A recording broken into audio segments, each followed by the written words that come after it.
मोदी की नई टीम के 57 नाम हो चुके हैं कंफर्म। ये पहली बड़ी खबर आपको इस बुलेटिन में बता रहे हैं, जहां लिस्ट में और नाम भी जुड़ सकते हैं और टीवी 9 पर अब मंत्रिमंडल की ये पूरी लिस्ट होगी आपके सामने। जी हां, और बात जरा स्टेट वाइज रिप्रेजेंटेशनशिप की भी हो जाए। आंध्र प्रदेश से 3 मंत्री शपथ ले सकते हैं। टीडीपी से राम मोहन नायडू बनेंगे मंत्री, यह तय हो गया है। टीडीपी से डॉक्टर पी चंद्रशेखर भी मंत्री बनने जा रहे हैं। बीजेपी से श्रीनिवास वर्मा बनेंगे मंत्री। इस बीच एक और बड़ी खबर यह है कि तेलंगाना से 2 मंत्री शपथ लेंगे, जहां बीजेपी से जी किशन रेड्डी शपथ लेंगे और बीजेपी से ही बंडी संजय कुमार भी शपथ लेंगे। और अगली बड़ी खबर, मंत्री पद को लेकर अजीत पवार की एनसीपी में विवाद हो गया है। प्रफुल्ल पटेल, सुनील तटकरे के बीच विवाद हो गया है। देवेंद्र फडणवीस और अजीत पवार ने दोनों के साथ बैठक की है। पटेल तटकरे दोनों मंत्री बनना चाहते हैं। तो देखिए, ये अपने आप में बहुत महत्वपूर्ण, क्योंकि अजीत पवार की एनसीपी का प्रदर्शन बहुत निराशाजनक इस बार रहा। एकमात्र सांसद सुनील तटकरे अपना चुनाव जीत पाए, लिहाजा अब मंत्री कौन बने, सुनील तटकरे बने या फिर प्रफुल्ल पटेल, इसको लेकर दोनों के बीच तनातनी हो गई है और अब इस पर फैसला लेना पड़ेगा अजीत पवार को। इस बीच एक और सबसे बड़ी खबर यह है कि बिहार से 8 मंत्री शपथ लेंगे और जेडीयू से ललन सिंह और रामनाथ ठाकुर का नाम भी सामने आ रहा है, जबकि एलजेपी से चिराग पासवान और एचएएम से जीतन राम मांझी। तो फिलहाल आपको बता दें कि बिहार से 8 मंत्री शपथ लेंगे, क्योंकि स्टेट वाइज जिस तरीके से कंसिडरेशन किया गया है और जिस तरीके से नामों को लेकर चर्चा हो रही थी, उसमें यह कंफर्म हो चुका है कि बिहार से 8 मंत्री शपथ लेने वाले हैं, जहां आपको बता दें जेडीयू से ललन सिंह और रामनाथ ठाकुर का नाम कंफर्म है, जबकि बीजेपी से राजभूषण निषाद और सतीश चंद्र दुबे बताए जा रहे हैं। और इस शपथ ब्रेकिंग को देखते हुए बिहार से फिलहाल ये बड़ी खबर आपको बता रहे हैं, जहां 8 मंत्री शपथ लेंगे। और आपको बता दें, बिहार निवास से हमारे सहयोगी कुमार कुंदन भी हमें ये जानकारी दे रहे थे कि आखिर किस तरीके से अब नजर है कि आने वाले वक्त में पोर्टफोलियो को लेकर क्या बड़े फैसले लिए जाते हैं, क्योंकि जीतन राम मांझी के नाम के साथ साथ चिराग पासवान के नाम को लेकर भी बड़ी खबरें लगातार समीर सुबह से आ रहे थे और गिरिराज सिंह और नित्यानंद राय का नाम भी कंफर्म है। और आइए, अब जब मंत्रिमंडल की शक्ल सूरत क्या होगी ये हमें पता चल गया है। कौन कौन से चेहरे मोदी 3.0 का हिस्सा होंगे, जातिगत समीकरण इन चेहरों के आधार पर कैसे साधने की कोशिश की गई है, ये आप देखिए। पहले बिहार से शपथ लेने वाले मंत्री जीतन राम मांझी, गया से ये दलित, चिराग पासवान दलित, ललन सिंह भूमिहार। तो ये बिहार से शपथ लेने वाले मंत्रियों के चेहरे आपके सामने और किस तरह से जातिगत समीकरण साधने की कोशिश। एक और 3 नाम आपके सामने यहां पर समीर हम रख रहे हैं, जहां देखिए गिरिराज सिंह का नाम है जो कि बेगूसराय से है, भूमिहार, और नित्यानंद राय जो कि उजियारपुर से है, यादव हैं, और राजभूषण निषाद जो कि मुजफ्फरपुर से आते हैं, मला। जी हाँ, इसके बाद देखिए सतीश चंद्र दुबे ब्राह्मण हैं, वाल्मीकि नगर से, वो मंत्री बनने जा रहे हैं। रामनाथ ठाकुर दलित हैं, कर्पूरी ठाकुर के बेटे, समस्तीपुर से सांसद हैं, वो मंत्री बनने जा रहे हैं। ललन सिंह का नाम हमने आपको बताया, जो कि मुंगेर से सांसद हैं, भूमिहार हैं।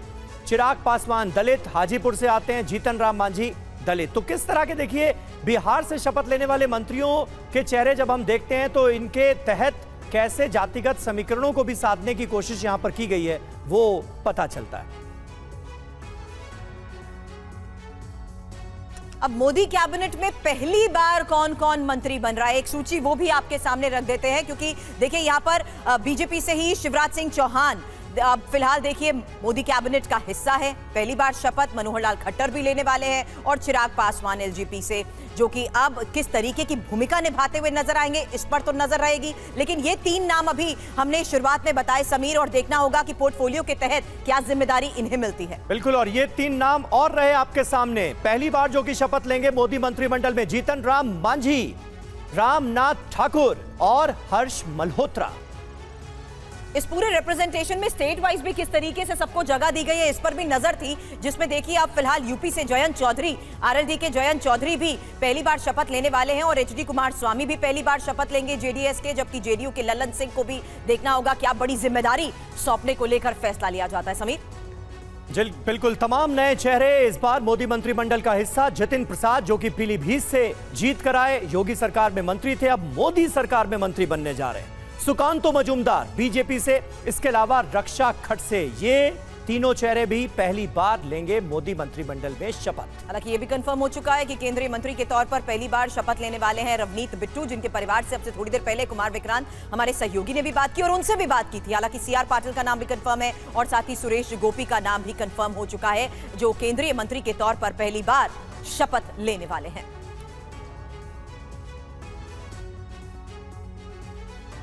और रवनीत सिंह बिट्टू का भी जिक्र हुआ। मोदी कैबिनेट में पंजाब से बीजेपी नेता रवनीत सिंह बिट्टू को भी जगह मिली है। टीवी 9 भारतवर्ष ने रवनीत सिंह बिट्टू से बात की है, सुनिए जरा। बिट्टू जी, पीएम मोदी ने आप पर भरोसा जताया जबकि जनता ने आपको हरा दिया। देखो, बिल्कुल बीजेपी, क्योंकि पंजाब में एक ऐसी स्थिति थी जिसमें हम इलेक्शनें लड़े, लेकिन तब भी ये प्राइम मिनिस्टर साहब और अमित शाह जी और नड्डा साहब के बहुत आभारी हैं भी, उन्होंने फिर भी पंजाब को आगे रखा, पार्टी को आगे नहीं रखा, पंजाब को आगे रखा भी पंजाब का कैसे हिस्सेदारी पंजाब की हो, और वो आज प्रूव कर दी उन्होंने भी कितना प्यार और कितना स्नेह पंजाब के साथ है। कई बार आप सांसद रहे लेकिन मंत्री नहीं बन पाए और इस बार आप सांसद ही हार गए, मंत्री बनने जा रहे हैं, ये एक अलग संयोग है। ये मेरा पहले दिन से ये मन था भी मैं चौथी बार एमपी कांग्रेस में बन के विपक्ष में नहीं बैठना चाहता। मेरा मन है भी पंजाब के लिए कुछ कैसे करें, क्योंकि पता था बीजेपी सरकार बनेगी, वो जो सपना था वो मेरा सच हो गया। क्या प्रायोरिटीज रहेंगी आपकी पंजाब के लिए? देखो, अब बीजेपी ने और सेंटर में उन्होंने अपना काम कर दिया। अब हमारा काम है, मेरा काम है किस तरीके से पंजाबियों को, किसानों को, मजदूरों को, इंडस्ट्री को, उसको कैसे ब्रिज बना के सेंट्रल गवर्नमेंट से जोड़ना है और पंजाब को दोबारा कर्जा मुक्त करना है, नशा मुक्त करना है। तो यूपी से भी 8 मंत्री शपथ लेने वाले हैं। एक बड़ा अपडेट आपको यहां पर बता दें कि किस तरीके से यूपी से राजनाथ सिंह और पंकज चौधरी मंत्री रहेंगे। साथ ही यूपी से बीएल वर्मा और एसपी बघेल भी मंत्री पद की शपथ लेने वाले हैं। तो बिहार की इंफॉर्मेशन अभी हमने आपको दी थी, लेकिन अब खबर यूपी से भी कंफर्म है, जहां 8 मंत्री शपथ लेने वाले हैं।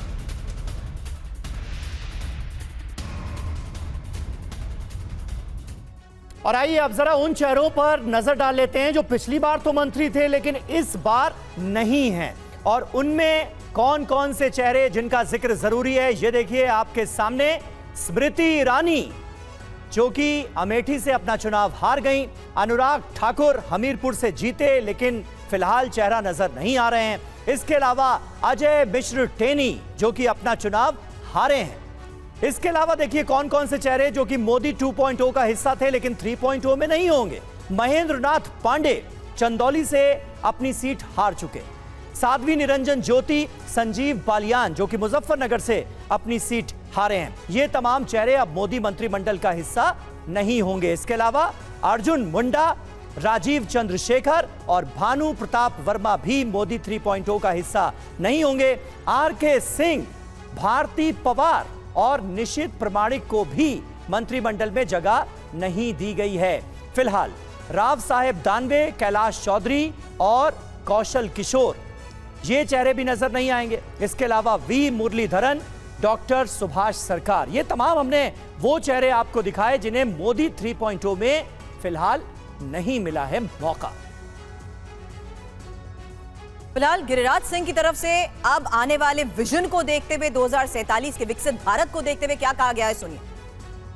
सर, बहुत बहुत शुभकामनाएं। अगली सरकार में भी मोदी की कैबिनेट में आपको मौका मिला है, क्या कहना चाहेंगे? धन्यवाद देंगे, उन्होंने भरोसा किया है, इसके लिए उनको धन्यवाद देंगे।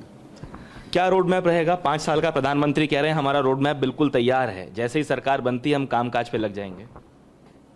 स्वाभाविक है, कोई नई सरकार नहीं है। नरेंद्र मोदी तीसरी बार हैट्रिक लगाए हैं और इतिहास रचा है। गैर कांग्रेसी सरकार तीसरी बार आई है, उसके प्रधानमंत्री हैं और विकसित राष्ट्र बनाना संकल्प है, उस संकल्प को पूरा करना।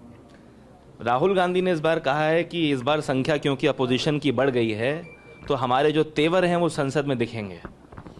जनता में तो तेवर देख लिया, अब सदन में भी देखेंगे। जनता ने नकार दिया उनके तेवर को, और सदन में देखेंगे उनका तेवर क्या होता है। ये आपने कहा कि तीसरी बार लगातार सरकार बनी है, जो 2014 और 19 में सरकार ने काम किया, उसी कामकाज को आगे बढ़ाया जाएगा या इस बार कुछ ऐसा देखने को मिलेगा, क्योंकि प्रधानमंत्री ने कहा ये जो 5 साल हैं इसमें हम और ज़्यादा बड़े फैसले लेंगे? हर बार बेहतर राष्ट्र बनाने की जो संकल्पना है उसको आगे बढ़ाते रहें, आगे भी बढ़ाते रहें। इस बीच एक और सबसे बड़ी खबर यह है कि मंत्रियों की बैठक में जेपी नड्डा भी दिखे हैं और मोदी के बगल में बैठे हुए जेपी नड्डा को लेकर इस वक्त खबर मिल रही है। नड्डा के शपथ लेने की भी चर्चा हो रही है। नड्डा शपथ लेंगे, हालांकि ये अभी तय नहीं है। और समीर, इसको लेकर मैं जानती हूं आप एक्सपर्ट्स के साथ सुबह से चर्चा भी कर रहे थे, क्योंकि कौन कौन से चेहरे यहां पर नजर आ रहे हैं, कौन कौन इस चाय पर चर्चा का हिस्सा रहे हैं। फिलहाल इस वक्त ये खबर आ रही है जहां मंत्रियों की बैठक में जेपी नड्डा भी मौजूद रहे। बिल्कुल, ये नई अपडेट है सुरभि कि जेपी नड्डा भी इस बैठक में मौजूद थे और प्रधानमंत्री नरेंद्र मोदी के बगल में वो बैठे थे। क्योंकि तस्वीरों में नजर नहीं आए, इसलिए चर्चा इस बात की भी शुरू हो गई कि जेपी नड्डा क्या मंत्री बनेंगे या नहीं बनेंगे। पीयूष पांडे हमारे संवाददाता नजर आ रहे हैं, शिवांग माथुर हमारे संवाददाता नजर आ रहे हैं। पीयूष, क्या खबर मिल रही है? क्योंकि जेपी नड्डा का बतौर बीजेपी अध्यक्ष कार्यकाल खत्म होने वाला है, लिहाजा खबरें ही आ रही थी कि मंत्रिमंडल का वो हिस्सा हो सकते हैं और उस सूरत में शिवराज सिंह चौहान को मौका मिल सकता है। दोनों ही चेहरे यानी शिवराज सिंह चौहान और जेपी नड्डा दोनों इस मीटिंग में मौजूद थे। अब क्या होगा? देखिए, बिल्कुल दोनों ही मीटिंग में मौजूद थे, लेकिन अभी पूरी तरह से सटीक तौर पर यह नहीं कहा जा सकता कि दोनों ही मंत्री बनेंगे। ये जरूर है कि ऐसी सूत्रों के हवाले से खबर है कि जेपी नड्डा और शिवराज सिंह चौहान दोनों को ही मंत्री पद का भार दिया जा सकता है।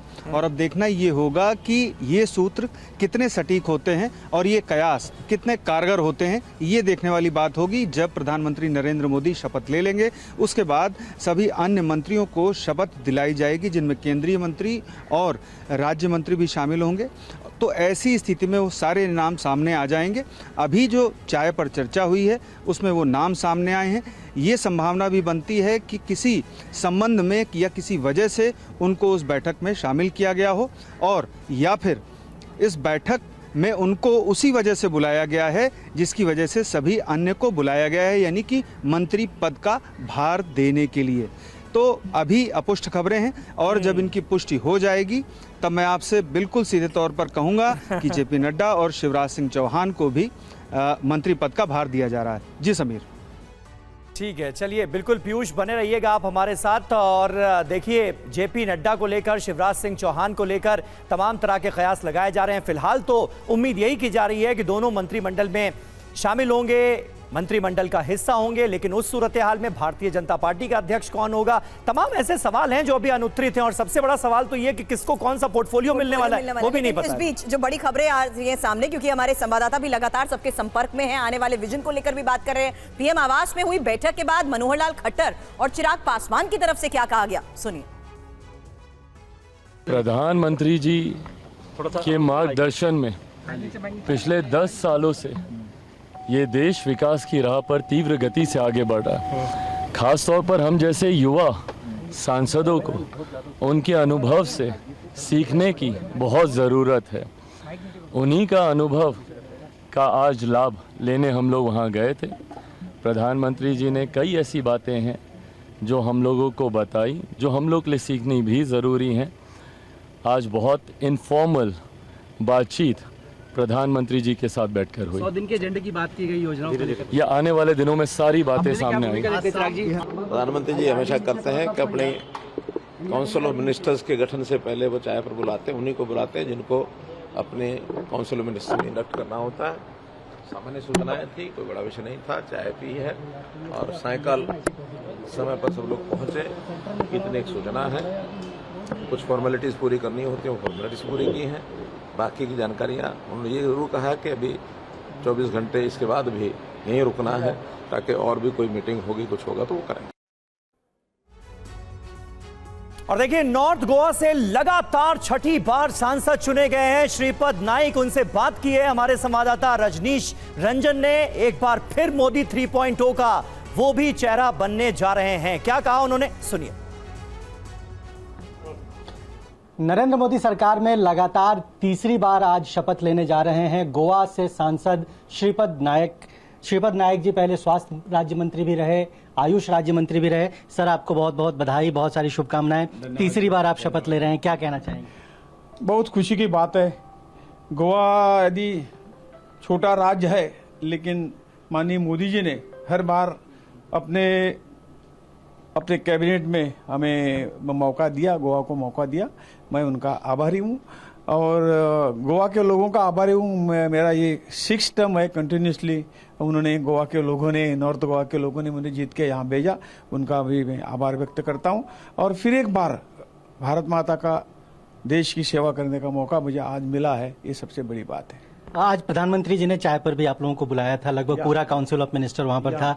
पीएम को हमने देखा वीडियो में कि वो माइक से कुछ कह भी रहे थे। क्या कुछ बातें प्रधानमंत्री की ओर से? तो आगे सब मिलके क्या क्या करेंगे, आगे का हमारा ये क्या है, लक्ष्य क्या है, ये सब कोई जो नए जो अपने सांसद थे उनके लिए भी कोई कई नोट्स उन्होंने दे दिए। और कुल मिलके विकसित भारत किस तरह से हम एक मिल के करेंगे, यही तो उनका संदेश था।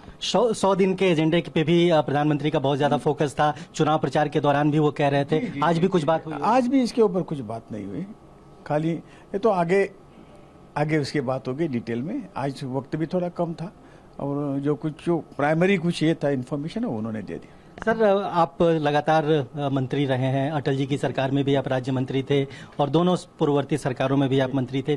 क्या कुछ प्रायोरिटीज, क्या कुछ प्राथमिकताएं आपके लिए, गोवा के लिए, देश के लिए? हाँ, पूरे यानी मेरा स्टेट गोवा है, इसलिए गोवा ही नहीं, पूरे देश का विकास हमें करना है।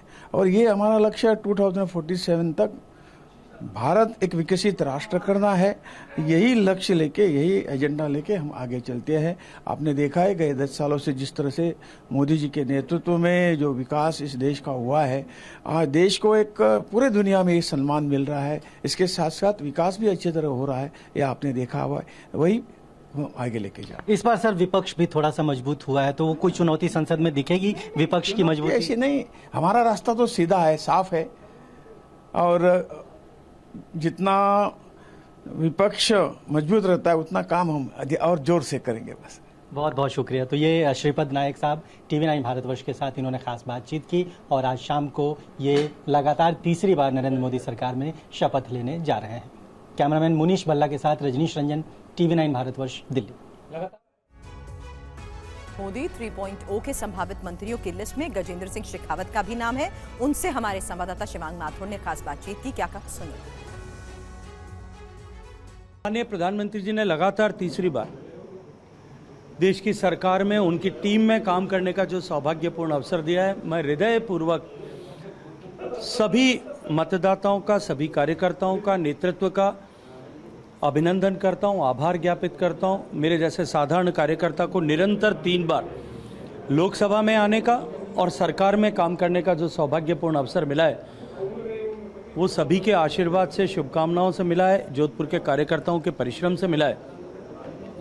माननीय प्रधानमंत्री जी के नेतृत्व में लगातार 2014 से जिस संकल्प को लेकर हम चले थे कि देश सशक्त हो, देश समृद्ध हो, देश समर्थ हो, और सशक्त, समृद्ध और समर्थ देश का मार्ग जो है वो गरीब के घर से होते हुए जाए, उसके जीवन में परिवर्तन आए, भारत विकसित हो, इस संकल्प को लेकर के जो हम चले थे, इस मार्ग पर और अधिक गति से देश को बढ़ाने के लिए हम सब मिलकर के पूरे प्राण प्रण की ऊर्जा से माननीय प्रधानमंत्री जी के नेतृत्व में उनके बताए हुए मार्ग पर काम करेंगे।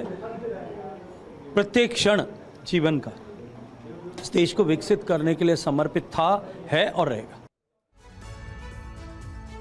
और मोदी 3.0 मंत्रिमंडल में इस बार शिवराज सिंह चौहान को बड़ी जिम्मेदारी दी जा सकती है। ये खबरें आ रही हैं संभावित मंत्रियों की लिस्ट में नाम होने पर खुद शिवराज सिंह चौहान ने क्या कहा, आप भी सुनिए। देश का सौभाग्य है, मोदी जी तीसरी बार शपथ ले रहे हैं। विकसित भारत का संकल्प पूरा होगा, जन कल्याण होगा, देश विश्व गुरु बनेगा। और मोदी कैबिनेट 3.0 में एमपी से 4 नाम संभावित हैं और इसे लेकर एमपी के डिप्टी सीएम राजेंद्र शुक्ल की तरफ से TV9 भारतवर्ष से खास बातचीत में क्या कहा गया, सुनिए।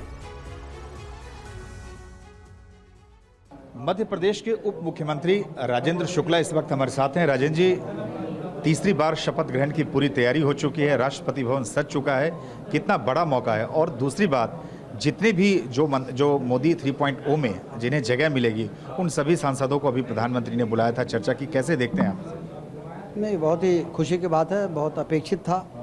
और जब से चुनाव की घोषणा हुई है तब से देश की जनता के मन में ये था कि मोदी जी तीसरी बार प्रधानमंत्री बनेंगे तो वो सारे काम पूरे होंगे जिसकी उन्होंने शुरुआत की है।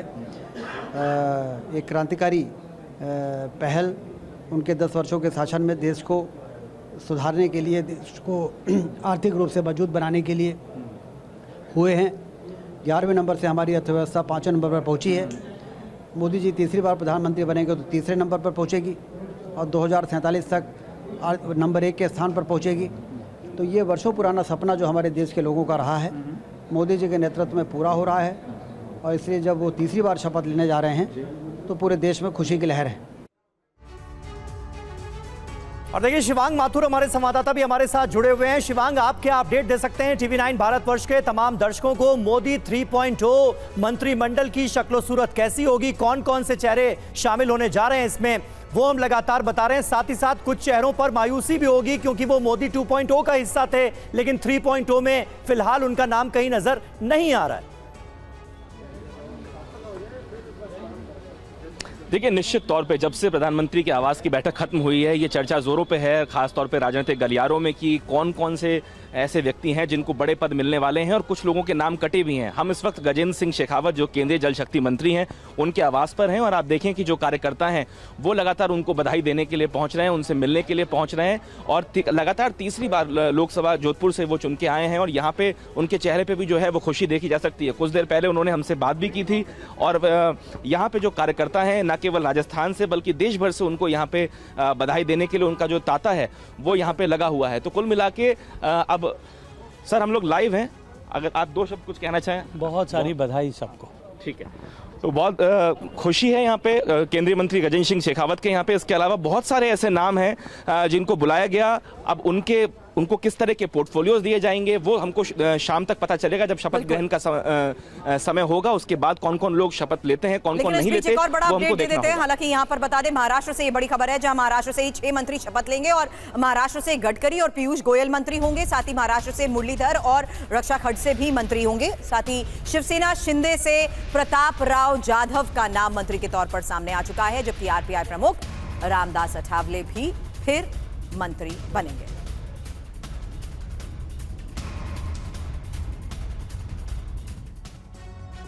और देखिए, कुछ और रिएक्शंस हमारे पास आए हैं। रामदास अठावले क्या कह रहे हैं, और वो तमाम नेता जिन्हें इस बार मोदी 3.0 का चेहरा बनने का मौका मिल रहा है, उनकी क्या प्रतिक्रिया है, जरा सुन लेते हैं। मुझे भी मतलब रिपब्लिकन पार्टी ऑफ इंडिया की तरफ से मुझे भी न्योता था, और मेरा भी नाम मंत्री परिषद में है। तो मेरे पार्टी का वैसा एक भी लोकसभा में मेंबर नहीं है, लेकिन मेरी पार्टी बाबा साहब अम्बेडकर जी विचारधारा की पार्टी है। बाबा साहब के मतलब सपने को पूरा करने के लिए मैं मोदी सरकार में लगातार 8 साल से मैं उनके साथ रहा हूं, और अभी तीसरी बार मुझे उन्होंने मौका दे दिया है। ये हमारे समाज के लिए बहुत बड़ी गौरव की बात है, और पूरा देश भर के हमारे जो रिपब्लिकन पार्टी के लोग हैं, दलित समाज के लोग हैं, अम्बेडकराइट लोग हैं, ये बहुत खुश है कि भाई मुझे तीसरी बार मंत्री पद का मौका मिल रहा है। देखिए, मैं बिहार की जनता की ओर से प्रधानमंत्री जी का आभार व्यक्त करते हैं कि आपने बिहार को जो सम्मान दिया है, और श्रद्धेय अटल बिहारी वाजपेयी जी ने जो परंपरा कायम किए थे, उस परंपरा को आप और गौरवान्वित कर रहे हैं। और पूरा देश और पूरा बिहार देश के विकास के लिए, देश के सम्मान और स्वाभिमान के लिए पूरी ताकत से प्रधानमंत्री जी के साथ है। और इस बीच पीएम की बैठक को लेकर सूत्रों से एक बड़ी खबर यह है कि संभावित मंत्रियों को प्रधानमंत्री ने एजेंडा बताया है और 100 दिन के एजेंडे की कार्य योजना बताई है। पीएम ने कहा कि जो भी विभाग मिले उसके पेंडिंग काम को जल्द पूरा करे। 2047 तक विकसित भारत बनाने के लक्ष्य को लेकर भी बड़ी खबर है, और पीएम ने रोड मैप तैयार करने के जो निर्देश दिए हैं। पीयूष, आपसे इस बारे में अपडेट चाहूंगी, क्योंकि ये एक बार फिर से दोहराया गया, जनता के भरोसे को मजबूत करना प्राथमिकता। बिल्कुल, देखिए, जिस तरह का इस बार वोट बैंक कम हुआ, उसको ध्यान में रखते हुए इस बार फिर से एक बार मोदी जी ने अपनी बैठक में चिताया। सभी उन चेहरों को जो अब मंत्री बनने वाले हैं और मंत्री पद की जिम्मेदारी किस तरह से उनको निभानी है, ये उन्होंने स्पष्ट कर दिया कि आपको 100 दिन में ये काम करना है, ये एजेंडा है। और उसके साथ ही जो अर्थव्यवस्था है देश की, जो अभी 5वें नंबर पर है, उसको 3रे नंबर पर ले जाना है वैश्विक परिदृश्य से। तो अहम बात ये है कि जो अभी तक लगातार मोदी 1, मोदी 2 और अब मोदी 3 जो सरकार होगी, उसमें सीधे तौर पर जो एजेंडा है वो आज चाय पर जो चर्चा थी उसमें स्पष्ट कर दिया गया प्रधानमंत्री जी की ओर से कि अब आगे किस तरह से काम किया जाना है। और अहम बात यह है कि अर्थव्यवस्था को लेकर के खासी जो गंभीरता है वो प्रधानमंत्री नरेंद्र मोदी ने अपने एनडीए के जब उनको संसदीय दल का नेता चुना जाना था तब भी उन्होंने अपने भाषण में स्पष्ट किया था और आज भी उन्होंने चाय पर चर्चा के दौरान ये बातें साफ की हैं। तो 100 दिन का एजेंडा और जनता के भरोसे और अर्थव्यवस्था पर मूल नज़र जो रखी जानी है उसको लेकर के आज मोदी जी ने अपना स्पष्ट रुख सामने रखा है उन लोगों के जो अब सरकार का चेहरा होंगे। और जिम्मेवारी मिली है, कितनी बड़ी जिम्मेवारी के तौर पे देखते हैं इसे? देखिए, जिम्मेवारी तो छोटी हो बड़ी हो, जिम्मेवारी होता है, चुनौती के रूप में ले रहे हैं। प्रधानमंत्री ने जब आज आप लोगों से मुलाकात की, जो उन्होंने एक रोड मैप तैयार किया, आपको लग रहा है कि वो रोड मैप ऐसा है जिसको कि लक्ष्य को प्राप्त किया जा सकता है? बिल्कुल बिल्कुल। दुनिया में कोई चीज़ असंभव नहीं होता है, अगर लगन बढ़िया हो तो निश्चित होगा। आपने सोचा था कि इस तरीके से अचानक से फोन आएगा? ऐसा कुछ मन में नहीं था, बाकी ईश्वर का कृपा और पार्टी का आशीर्वाद। इस बार का जो अगर हम बात करें लोकसभा की, तो मतलब हर पिछले 2 बार से ये इतर है, थोड़ा अलग है, तो आपको लग रहा है कि इस बार चुनौती ज़्यादा है? देखिए, पहले भी काम किया गया है, उस काम को धरातल पे उतारना है, पूर्व की योजनाओं को, और पब्लिक के हित में आम जनमानस हित में क्या बेहतर हो सकता है उस पर काम करने की आवश्यकता है। और काम हुआ भी है और आगे भी होगा। बिहार को जिस तरीके से प्रतिनिधित्व मिला है इस बार, काफ़ी सारे लोग जो है वहाँ से आ भी रहे हैं, अब किस तरीके से देखते हैं? आपको लगता है कि विकास की एक नई गाथा लिखी जाएगी वहाँ पे? देखिए, पूर्व में भी विकास की गाथा लिखी गई है, बेहतर काम होगा। चलिए ठीक है, तो बेहतर काम होगा। और कोई ये भी बताया कि क्या पोर्टफोलियो मिलेगा या अभी कुछ नहीं है, वो उन लोगों के अंडर का मामला है। ठीक है। कैमरामैन खुर्शीद के साथ कुमार कुंदन, TV9 भारतवर्ष, दिल्ली। और देखिए, अभी तक जो चेहरे सामने आए हैं, जो नाम सामने आए हैं, जो संख्या सामने आई है, उसके आधार पर एक बहुत दिलचस्प एनालिसिस हम आपके सामने रखने जा रहे हैं। मोदी सरकार में 20 राज्यों से मंत्री बनेंगे। बीजेपी के 46 नेता मंत्री पद की शपथ लेने जा रहे हैं आज। जेडीयू, टीडीपी से 2-2 मंत्री बन रहे हैं। आरएलडी, जेडीएस, एडीएस से एक मंत्री बनाया जा रहा है। इसके अलावा एसएचएस, आरपीआई, एजेएसयू, हम से एक मंत्री बनाया जा रहा है। तो फिलहाल ये समीकरण सामने आया है।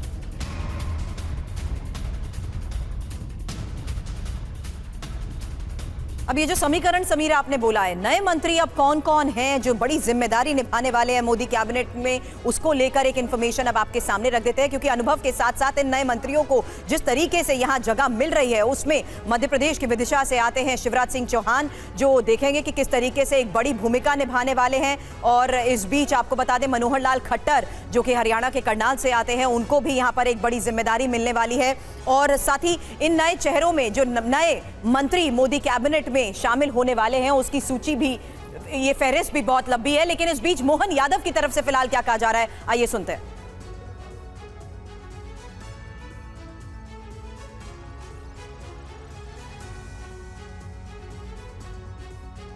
और देखिए सुरभि, वो तमाम नए चेहरे हम अपने दर्शकों को दिखा रहे हैं जो कि पहली बार मोदी मंत्रिमंडल का हिस्सा होंगे। इसमें जेडीएस के एचडी कुमारस्वामी का भी नाम है। जेडीएस के साथ इस बार बीजेपी का गठबंधन हुआ, परिणाम बेहतर रहे कर्नाटक में। और ये देखिए, ललन सिंह, जेडीयू की भूमिका बड़ी हो गई है। 12 सीटें पार्टी ने हासिल की। पिछली बार से सीटें कम हुई हैं, लेकिन भूमिका बड़ी हो गई है जेडीयू की। इसके अलावा आरएलडी के नेता जयंत चौधरी भी मोदी मंत्रिमंडल का हिस्सा होंगे।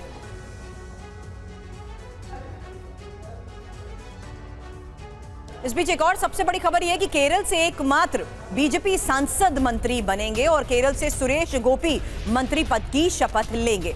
तो अब स्टेट वाइज भी जो इंफॉर्मेशन सामने आ रही है उसमें केरल से एकमात्र बीजेपी सांसद मंत्री पद की शपथ लेने वाले हैं, मंत्री बनेंगे और केरल से सुरेश गोपी मंत्री पद की शपथ लेंगे। और देखिए जल्दी से बताते हैं मोदी मंत्रिमंडल की शक्ल कैसी होगी इस बार, ये पता चल रहा है। और मोदी कैबिनेट में नए मंत्रियों का जब हम जिक्र कर रहे हैं तो चिराग पासवान को हमें भूलना नहीं चाहिए। पहली बार वो मोदी मंत्रिमंडल का हिस्सा होंगे। उनकी पार्टी ने 5 सीटें जीती हैं। वहीं जीतन राम मांझी भी मोदी कैबिनेट का हिस्सा होंगे। तो ये तमाम वो नए चेहरे जो पहली बार प्रधानमंत्री नरेंद्र मोदी के साथ उनके मंत्रिमंडल में नजर आएंगे। रामनाथ ठाकुर, कर्पूरी ठाकुर के बेटे, जेडीयू के सांसद भी मंत्री बनने जा रहे हैं।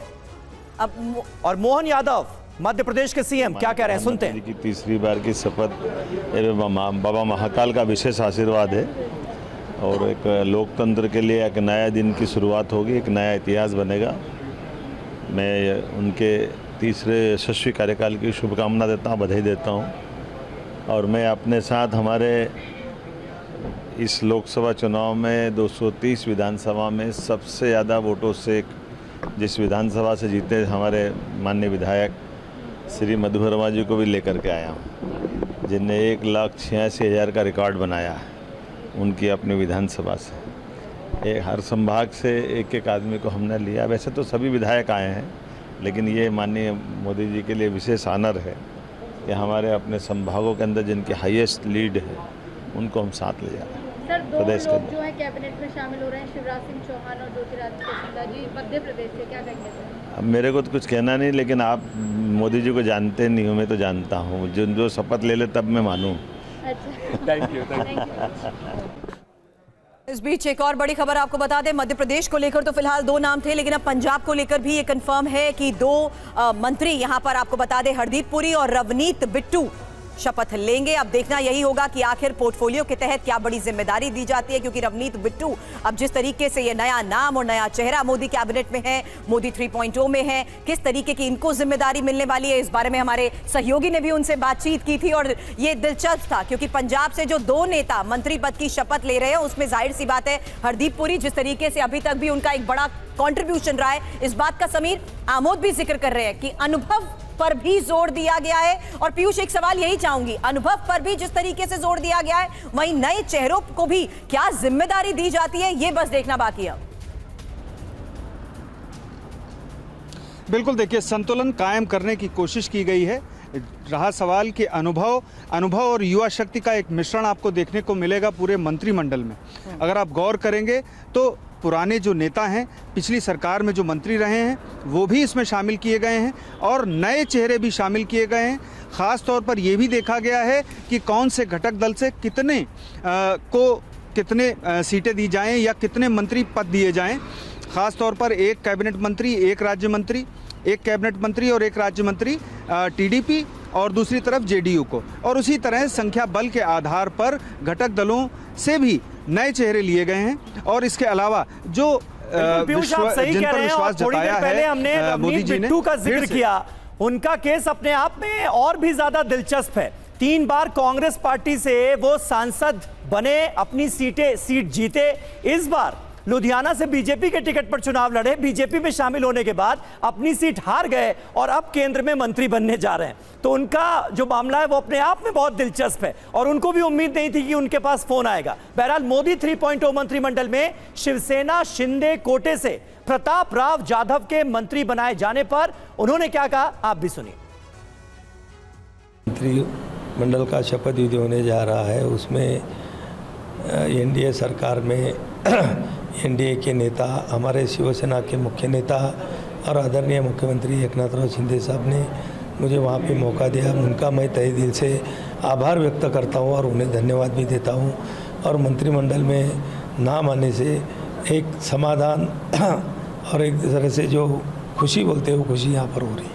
ये देखिए, मोदी जी का ये रिवाज रहा है कि मंत्रिमंडल का में जो नए लोग शामिल किए जाते हैं तो शपथ ग्रहण करने के पहले वो अपने प्रधानमंत्री आवास पे सबको चाय पीने के लिए बुलाते हैं और उसी टाइम एक औपचारिक रूप से वो सभी को मार्गदर्शन करते हैं कि अभी मंत्री के रूप में आपको कैसा काम करना है, कैसा आगे बढ़ना है, ये जिम्मेदारी कितनी बड़ी है, कैसी निभाना आपको पड़ेगी। निश्चित रूप से एक अच्छे तरह का मार्गदर्शन आदरणीय मोदी जी हर बार करते हैं, वैसा ही मार्गदर्शन हम सभी नए सांसदों को, नए मंत्रिमंडल में शामिल होने वाले सांसदों को उन्होंने किया। और उस बीच एक और बड़ी खबर बता दें, जहां गुजरात से 5 मंत्री शपथ लेंगे। अमित शाह, एस जयशंकर शपथ लेंगे और साथ ही CR पाटिल और मनसुख मांडविया के साथ साथ नीमूबेन पटेल को लेकर भी ये खबर सामने आ चुकी है कि गुजरात से स्टेट वाइज जिस तरीके से एक एक डिटेल जानकारी हम आपके सामने रख रहे हैं।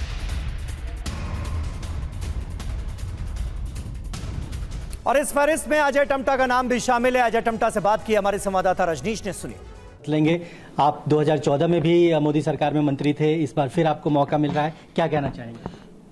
देखिए, मैं पहले तो आपको आपके चैनल के माध्यम से मैं अपने संसदीय क्षेत्र अल्मोड़ा, पिथौरागढ़, बागेश्वर, चंपावत के मतदाताओं का, देवतुल्य मतदाताओं का बहुत धन्यवाद देता हूं, जिनके प्यार आशीर्वाद मुझे मिलता रहा है। और इसलिए सांसद के रूप में जो भी मुझे जिम्मेदारी अभी तक मिली है उसको मैं करता रहा हूं, करता रहूंगा। आगे भविष्य में भी जो जिम्मेदारी मुझे मिलेंगी, चाहे पार्टी की तरफ से, चाहे संगठन की तरफ से, चाहे सरकार की तरफ से, हम सब लोग मोदी जी के मार्गदर्शन में काम कर रहे हैं, भारतीय जनता पार्टी के मार्गदर्शन में काम कर रहे हैं। और जो जिम्मेदारी मुझे मिलेगी उन काम को हम पूर्ण लगन से, पूर्ण मेहनत के साथ, जैसे मेरे सरकार 10 साल से काम कर रही है, उस काम को हम और मेहनत करके आगे बढ़ाने का काम करेंगे। आज आप लोग चाय पर बुलाए गए थे प्रधानमंत्री के आवास पर, प्रधानमंत्री आप लोगों से कुछ बातचीत भी कर रहे थे, क्या कुछ बातें प्रधानमंत्री की ओर से की गई है, खासतौर पर जो नई सरकार बन रही है उसको? देखिए, हम सौभाग्यवान हैं कि हमारे बहुत ही अनुभवी प्रधानमंत्री के रूप में, हमारा अभिभावक के रूप में प्रधानमंत्री जी हमें हमेशा मार्गदर्शन करते ही रहे हैं। पूरे देश की जनता को भी मार्गदर्शन करते हैं, सांसदों को भी मार्गदर्शन करते हैं। इसलिए प्रधानमंत्री जी जब भी सांसदों के साथ बैठते हैं तो उनकी बातों को, उनके क्षेत्र की समस्याओं का सुनते हैं और हमारे को अच्छी गाइडेंस करके हम अपने संसद क्षेत्र के प्रति कैसे काम करें, कैसे करने का अनुभव ले सकते हैं। एक प्रकार की वार्तालाप होती है, ये हमेशा होती रहती है, वो आज भी हुई है। लगातार सर तीसरी बार सरकार बन रही है। 1952, 57, 62 के बाद ये पहला मौका है जब 2014, 19, 24 लगातार कंटिन्यूटी में एक सरकार है। प्राथमिकताएं भी प्रधानमंत्री ने तय कर दी है, 100 दिन का एजेंडा भी लगातार वो कैंपेन में कहते रहे। आप लोगों की प्राथमिकताएं क्या होगी नई सरकार में जब आप काउंसिल ऑफ मिनिस्टर का हिस्सा बनने जा रहे हैं? देखिए, अभी तो ऐसा कुछ विशेष है नहीं, जब भी कोई विशेष होगा तो आप तब हम लोग मिलकर के बात करेंगे। तो अब मंत्रियों की फहरिस्त को लेकर, लिस्ट को लेकर भी एक बड़ा अपडेट आपको दे दें, क्योंकि 63 मंत्रियों के नाम TV9 भारतवर्ष के पास है। यूपी और बिहार से 8-8 मंत्री शपथ लेंगे, जबकि महाराष्ट्र से 6 और गुजरात से 5 मंत्री भी बनेंगे। और समीर, जो बात हमने कही थी कि इसमें लगातार अपडेट आता जा रहा है और ये कंफर्म है कि अभी भी पहले 57 नाम कंफर्म हुए और नाम इसमें शामिल हो सकते हैं। फिलहाल इस वक्त की बड़ी खबर यही है कि 63 मंत्रियों के नाम हमारे पास हैं और इसमें यूपी और बिहार से 8-8 मंत्री शपथ लेंगे, जबकि महाराष्ट्र से 6 और गुजरात से 5 मंत्री, जबकि MP से 4 और झारखंड से 3 मंत्री शपथ लेंगे। समीर।